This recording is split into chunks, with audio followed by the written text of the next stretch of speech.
Bears fans, Bears latest, Chicago's Bears latest. Fan Art Sports, I'm Dan Levy. Welcome into the program. The Green Bay Packers still suck. Yes, they got an upgrade. Yes, they busted the news yesterday. Micah Parsons has been traded from the Dallas Cowboys to the Green Bay Packers. We're not going to get too much into details into their trades, into what happened, but we do know that, well, the Dallas Cowboys could not get it done. How that fell apart for Micah Parsons and Jerry Jones is still weird. The fact that Jerry Jones tried to negotiate and do things without Micah Parsons' agent, stupid. The fact that Micah Parsons and Jerry Jones said on a podcast, Michael Irvin's, that he was going to make him the highest paid Cowboy who was not a quarterback in the league, and they still couldn't get it done. So where does that put Micah Parsons? That puts him in a Packer uniform, which is very disgusting, and I will give you guys a second to throw up real fast, but yet still be okay with it. And I'll break this down a little bit further to you. Is this an instant upgrade for them? Yes. Is this not great news for the Bears? Yes. Here's something else I'm not happy about. How were the Bears not even in this with those guys? I would have liked to have at least heard that the Bears were close. Again, this goes back to my original points. General Manager Ryan Poles of the Chicago Bears. This is the stuff that we kind of wanted you to get going. Kind of gives me shades of when the Bears snagged Khalil Mack back in the day in 2018 when they improved that offense and it was that defense, and everybody was all in on the Bears. That was kind of something I think every Bears fan in the back of their minds was hoping for with this news of Micah Parsons. I honestly did not believe that Micah was going to leave the Cowboys. I did not think that was the thing. I thought they were just having a public charade. They were taking shots back and forth, but the fact that Parsons is now a Packer and they wasted no time locking him in for a $188 million extension, making him the highest non-paid quarterback in the NFL history. Their pass rush just went from strong to pretty darn good. Parsons in the mix alongside Jordan Love gives them an elite 1-2 punch is what they're saying. In Jordan Love, I do not trust. Again, timing, not great if you're a Bears fan, because schematically, light pass rush is already probably the number one concern for the Bears. That is something they needed to upgrade on. That is something that they have needed to take care of, and something that we as Bears fans have been trying to yell from the heavens. Ryan Poles, take care of this side. And what happened? The guy that would have been on everybody's list had we known that it was that possible to snag got picked up by the wrong team. So it comes at a cost. Green Bay's drafting power is always going to be good. They only surrendered 2 first-round picks plus defensive tackle Kenny Clark, and won't have any first-round picks until 2028, but they get Micah Parsons. Who cares? It gets worse. The Bears are slated to face half the NFL's most destructive pass rushers this season. This includes Trey Hendrickson, Kyle Van Noy, Jonathan Greenard twice, and now Parsons on top of it. Yeesh. And again, remember this? It feels like deja vu. 2018, the blockbuster trade with Khalil Mack when he went to the Bears. Green Bay may have even secured him for less than what the Bears paid for Mack. But the Bears still searching for pass rusher answers. This trade feels like a particular cruel twist of fate for us Bears fans. But here's the final take, and I'm going to give this one to you. Yes, the Packers just turned their defense into a pretty decent monster and scheduled to visit Soldier Field twice next season. For Bears fans looking for hopes, this could be a tough ask for the year, but I will sugarcoat this a little bit more. Everybody right now is going on this, I haven't remembered this since 93 when the Packers got Reggie White. Okay, when the Packers got Reggie White, they had freaking Brett Favre, not Jordan Love. Don't forget, the Packers have a banged-up offensive line. This is going to be a problem for the Packers. Yes, they have what now appears to be a monster defense. Micah Parsons is the truth. That guy is a menace, and watch out for that guy. I'm not going to sugarcoat that one. The Packers still suck.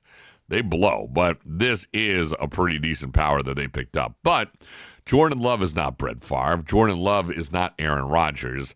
And whatever Micah Parsons can do on defense, a lack of an offensive line, injuries that are plaguing the Packers right now, I have no real worries for that team as of right now. Are they going to do some things to mess with the Bears? It's not going to be good. I'm telling you that much. I'm not looking forward to it as much as I was before, but am I as scared of the Packers? No. Am I worried about what this is going to say for us? Every game is going to be a test for the Bears. Everybody's going to be headhunting the Bears right now. They are one of the major topics of the season. They're not a Super Bowl team, but everybody knows all eyes are on them, and Caleb's going to feel the scrutiny. So mentally, I need to see this Bears team tougher. I think we all need to see them tougher, and we'll get to that more in just a second. But one thing that I do like that's coming out is some things that people are still talking about would be with what's going on at Hallis Hall with Caleb Williams and Ben Johnson. Former backup Bears quarterback Mark Sanchez, now an analyst, appeared on the Rich Eisen show, and he suggested an interesting thing because, again, the Bears are entering the season with the intrigue. Is Caleb ready for his second year? Ben Johnson taking over, and the offensive and defensive lines have been overhauled. Even backup quarterback Tyson Bagent is generating buzz, and some believe that attention might not be accidental. Mark Sanchez weighed in on it, and he said that he is suggesting a theory that Ben Johnson may be strategically hyping Bagent to push Caleb Williams. According to Sanchez, a good coach also plays psychologist, finding ways to get under players' skin to sharpen his performance. And Ben Johnson is known for this. All insiders at Hallis Hall, all people I have spoken with have said that Ben Johnson has that mentality of Tom Brady and Michael Jordan where they look for any itch to get them to that next level. They are looking for who talk trash, who could put the next log in a fire that could get this team to burn at a different level. I guess apparently all teams get sent all the negative articles, all the things that people are saying about them. Oftentimes at Bears and Hallis Hall, past coaches have hidden these things from their players and their teams because they didn't want to get it in their heads. And remember back in just a few years ago with Mitchell Trubisky, the Bears turned off the televisions because they didn't want Mitchell Trubisky to see the negative attention he was getting, where they are saying Ben Johnson is doing the exact opposite. He is not only allowing the televisions on, but he is personally sending the negative things to his players to try to get it going. And if Caleb Williams is what is supposed to be a Bears savior, if he's supposed to be the elite franchise quarterback that we've been waiting for, then this should only add to it. He's playing this jealousy role is what they're saying. Speculating he's building up Bagent to spark a little controversy in Williams. Remember, they just gave Tyson Bagent a $10 million extension. He had a crying press conference. The city is loving Tyson Bagent, and everybody has a lot of questions about Caleb Williams. So instead of them being friends, building a little fire, showing Caleb Williams that your job is not secure, and the Bears do trust in your backup, which is a rare thing. They believe that this is all part of Ben Johnson's coaching style. While the idea of mind games is intriguing, Bagent's presence in the spotlight is not only psychological, but the Bears are showing that serious interest again.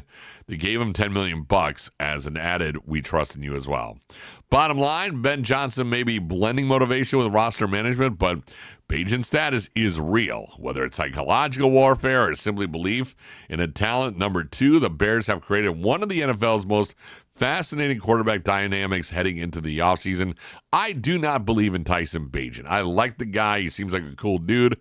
I like what he represents. I love his story. But again, if something happens to Caleb Williams, I do not trust that Tyson Bagent is that Tom Brady to Drew Bledsoe situation. But hey, if this is just another way to motivate Caleb Williams, if this is just another way to be like, dude, you do not have this safe, do not feel confident in this, I'm good with that. If that's something that the Bears and Ben Johnson are kind of trying to bubble up, I am fine with that one. Now, before we head into week one of the NFL season, who is this Bears team? We already know what's going on here. We know what's happening. We know what happened last season. We know what the upgrades have been. What is this team this year? There's a dual identity for them. Since drafting Caleb, the Bears have embodied two realities. One is a team that's loaded with talent that started 4-2 last season, then got Ben Johnson, invested heavily in his quarterback and his offensive line. The other is dysfunction. Midseason coaching exits from last season, all things that predicated on what was going on. So we have a brand new team. We got a brand new offensive line head coach. We have a new offensive minded head coach. and we've got some things to work on. We've got a defense that still has question marks. We have a defensive edge that still needs help. We're not really sure what's going on with the running back room. We do know that there's an offensive line with a left tackle question, but I will say this. The new direction that Ben Johnson is bringing is better than what we've ever had. This has a different feeling. This has that Lovie Smith, brand new, I know what I'm doing, and people are riding with him. I feel like in the past, John Fox, Matt Eberflus, Matt Nagy, players were not riding with these guys. They were there. They were being very politically correct with them. But with Lovie Smith, Urlacher, Lance Briggs, those dudes were running through brick freaking walls for Lovie Smith. Same with Mike Ditka. Same with the names of old. When you know you have a good head coach, when players are riding and dying with that head coach. I did not feel that before. As a Bears fan, I feel that with this coach. I actually feel Tyson Bagent loving. I feel that Caleb Williams is loving it. And the fact that we got guys like DeAndre Swift and people that know this offense and people that know this coach are still here and people are saying they're going to thrive in this offense, I'm down with it. Yes, the questions are still going to bubble up. We may not actually know who the Bears are defensively for a while. Well, now that we have a new added defense to worry about in the Green Bay Packers, we're going to get a really good answer of what this offense is very quickly, and we will see what that is about. But as far as what this team is, who this team is, that is something that we're going to see. Williams has the tools to become the franchise cornerstone. But again, patience from us, patience as Bears fans, it's going to be thin, Caleb. Every mistake you make, we are going to magnify. Every time you take a sack, we're going to talk about it on this show. Every time you throw an interception, a pre-snap penalty, or do something that is not what we are banking on you to be, you're going to feel it like a microwave. It's going to get hot, it's going to get fast, and you're going to want to get out. So are you mentally tough, Caleb Williams? Ben Johnson, are you playing too many mind games? Are you too intense where these players are going to tune you out if you're not winning? And remember this one, Tyson Bagent. Feels good to be the backup. Feels good to have everybody be their own general managers at home and saying it's on you. You should be the guy. But should anything happen to Caleb Williams, should anything happen to this Bears team where all of a sudden you're the guy under the center who's taking real snaps to try to get a real win, you're going to feel that leash even shorter. So yes, the grass is never greener, Tyson.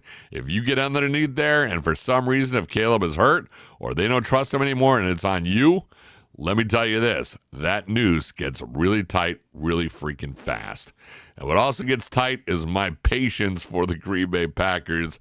I hate seeing your names in headlines. I hate seeing that you guys did something good. I respect you. You definitely are respected. You guys know what you're doing. And it's something that I wish the Bears would always have a trick up their sleeves like you guys do. But you guys still suck. Your offensive line blows. And Jordan Love, nobody trusts. I hope that guy gets smashed up pretty good this season. And Micah Parsons, enjoy the cheese and the disgusting food out in Green Bay. Should have been in Chicago. Should have been eating some Italian beefs and Portillos and some Al's and having a couple of Pabst Blue Ribbons and some Old Styles and enjoying life in Chicago. But you're a Packer. Do what you got to do. You suck. The Green Bay Packers suck. Bear down. It's Bears latest. Thank you for joining me on Fan Art Sports. I'm Dan Levy. We'll do it again. Bear down. Packers stink. See you guys later.